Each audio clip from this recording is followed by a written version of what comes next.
When it comes to marketing, the first thing you have to consider is product. And what product is referring to is what business are you in? What is your unique value proposition? And who is your paying customer? Now, here's a hint. If everybody can use your product or service, no one will. But it's really important to get clear about what business you're in. Too often, I've gone to networking events where 30 people have got up to introduce themselves and their business. And at the end of it, I only realized what two people actually did. So you want to make sure that not only do you know what business you're in, that you have a good way to explain it to people so that they can figure out whether or not they can perhaps do business with you, or more importantly, give you a warm referral to someone else.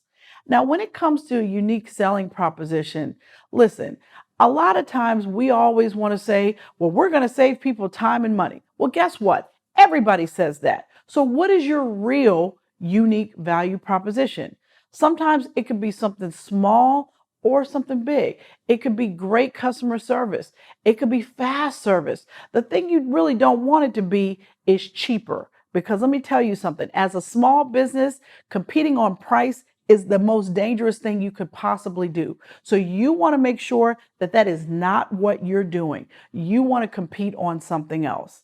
Now let's talk about price and how to develop your pricing strategy. A lot of times, this is the number one place where people go wrong in their marketing.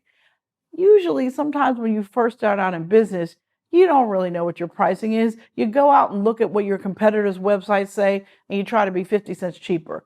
But that's a bad strategy because you don't know how they came up with their price.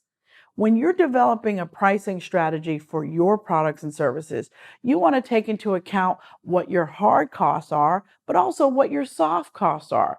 So samples of hard costs would be something like materials, labor, shipping, maybe even packaging. But you also want to take into account some other things that you want to add to your pricing. Like you want to have a percentage of your general overhead and administrative costs, things like marketing, legal, things like your administrative person that helps you in your business.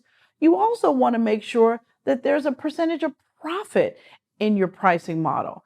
It does not make sense for you to make sales where you don't know how much profit is in every sale. So it's really important that you make sure that you work with an accountant.